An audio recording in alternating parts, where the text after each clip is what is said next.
Ada dua hal penting yang ditunggu-tunggu warga DKI Jakarta dari setiap gubernurnya. Menyelesaikan dua masalah utama, macet dan banjir. Kalau Gubernur Anies fokus ingin mengadakan Formula E dengan anggaran yang mungkin sedang sehat dan sudah menyelesaikan masalah macet dan banjir, oh bagus. Artinya prioritas utama sudah diselesaikan, lalu bergeserlah ke prioritas lain seperti Formula E. Tetapi macet ada perkembangan nggak? Tidak ada. Banjir terutama. Program normalisasi yang sudah disepakati antara pemerintah pusat dan DKI tentang normalisasi tidak dilaksanakan. Saya melihat secara keseluruhan pelaksanaannya berjalan baik, tepat waktu, memberikan kegembiraan bagi warga Jakarta dan Indonesia. Dan saya yakin pasti impresinya hari ini baik banget. Karena penyelenggaraannya rapi, tertib, dan kemudian yang paling penting adalah kan ini race yang ketiga. Nanti berikutnya apakah akan dilanjutkan atau enggak, tentunya antara penyelenggara dengan pemerintah Jakarta bisa duduk untuk membahas hal ini.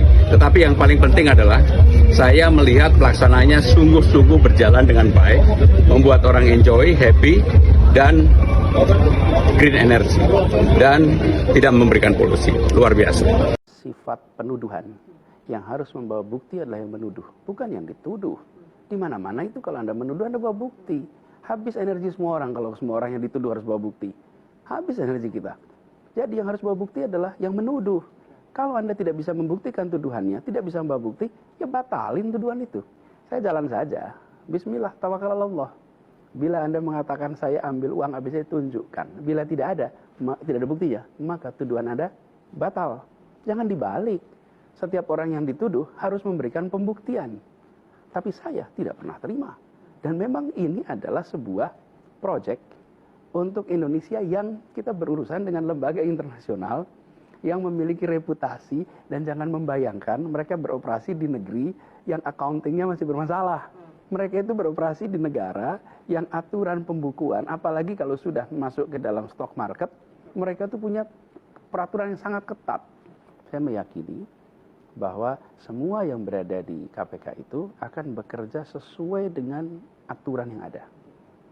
Dan saya yakin mereka ini orang-orang berintegritas. Karena itu mereka bawa nama KPK. Jadi ada batas di mana segala macam tekanan itu, apapun tekanan itu, akan terhenti ketika integritas itu terjaga. Dan saya percaya. Mas Anies, Anda korupsi nggak di Formula E? Jawaban Anda apa? Tidak. Tidak korupsi. Anda punya keyakinan bisa membuktikan kelak kalau ada orang yang ingin atau yang membawa bukti-bukti? Tidak ada korupsi sama sekali. Saya tidak melakukan korupsi dan itu bisa dilihat dari semua laporan yang ada. Keyakinan orang-orang yang berseberangan dengan Anda atau yang mengkritisi Anda bahwa memang ada korupsi di Formula E ini. Ketika ada sebuah kegiatan yang menggunakan keuangan negara, maka kegiatan itu harus bisa dipertanggungjawabkan dan harus kemudian dilakukan audit oleh auditor negara. Auditor negara ini yang kemudian nanti akan memeriksa apakah semua kegiatan di sini itu sesuai dengan ketentuan atau tidak, termasuk di dalamnya bila ada praktek penyimpangan atau tidak. Siapa auditornya? BPK. Kegiatan Formula E itu pembayaran dilakukan 2 kali, Bang. Ini berbeda dengan misalnya kalau kita bangun gedung, ada transaksi ribuan kali. Kalau kegiatan Formula itu hanya 2 kali transaksi di tahun 2019. Sudah diaudit kapan? Tahun 2020 sudah diaudit oleh BPK. 2021 diaudit lagi oleh BPK. 2022 diaudit lagi oleh BPK. Saya rasa nggak banyak tuh, Bang, kegiatan yang sampai diaudit sampai 3 kali direview. Dan dari 3 kali review, 2 kali pembayaran itu tidak ditemukan ada masalah. Jadi dari situ kemudian kita boleh menyimpulkan. Tapi kalau sekedar mengatakan, Bang Andi, belum tentu yang dikatakan itu faktual. Problem yang sering kita alami adalah dikatakan terus-menerus, Bang Andi. Dasinya Bang Andi ini warnanya ungu, Bang. Tapi ada 1000 orang dengan mikrofon besar bilang warnanya hijau. Terus-menerus dikatakan hijau. Terus Bang Andi panggil ahli warna nih. Tolong ahli warna audit nih dasi saya. Dasi saya warnanya apa? Kita mau percaya yang mana? Yang orang yang ahli warna memberikan audit warnanya ungu, atau 1000 orang yang punya mikrofon mengatakan warnanya hijau. Itu yang sering kita hadapi. Boleh cerita nih kayak sini. Oke. Ini cerita tentang bagaimana kerumitan itu terjadi. Wow, Pak Kiai Munif cerita tentang Formula E. Saya cerita Formula E sedikit boleh nih, Pak? Boleh ya? Pas mau bikin aspal, saking kita itu diblok sama semua, penjual aspal itu tidak mau menjual aspalnya. Lo coba gimana? Kita mau beli loh ini, bukan minta sumbangan loh. Kita ini mau beli, yang punya itu tidak mau menjual, dan semuanya juga bilang minta maaf sekali, kami nggak berani jual, nggak bisa jual. Apa itu bukan aspal polos, aspal yang sudah dicampur. Panjenengan sedaya pasti tahu apa semen yang dicampuran kalau untuk cor-coran itu kan sudah dicampur semen, pasir, batu. Nah ini aspal yang sudah dicampur begitu, itu tidak mau dijual.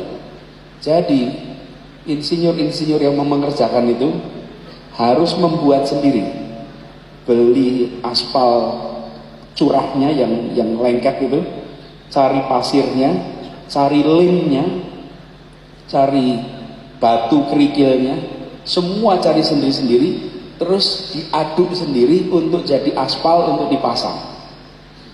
Lah itu beli lemnya aja harus ke Jerman, karena ada spesifikasinya khusus, karena ini aspal untuk balapan mobil, bukan aspal untuk di jalan-jalan biasa. Mencari lalu, tidak punya molen untuk ngaduk aspal, yang punya itu molen untuk ngaduk semen, nggak punya molen untuk ngaduk aspal. Dicarikan semua, waktunya mepet, hitungan kita tidak mungkin nyanda untuk membangun seluas itu, sepanjang itu. Semua kerja siang malam mencari campurannya, mencari komposisinya itu. Akhirnya ditemukan semuanya, dikerjakan, dan ketika mengerjakan 3 molen rusak. Karena molen itu biasa dipakai untuk semen, dipakai untuk aspal, lebih lengket daripada semen. Ngaduk itu rusak. Sampai 3 kali molen raksasa itu. Jadi bukan molen kontraktor kecil itu. Molennya itu kira-kira sebesar tenda ini. Molennya itu jebol 3 kali. Dah, akhirnya dipasang, digelar, selesai.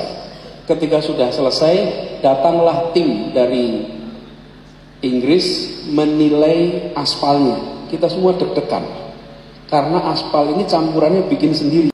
Dan alhamdulillah kita diaudit BPK. Diaudit, ini kan peristiwa pembayaran 2019.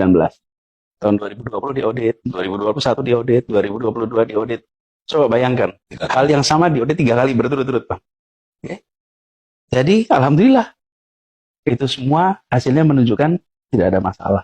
Jadi ketika sekarang sedang ada, kami sedang diramaikan, dibicarakan.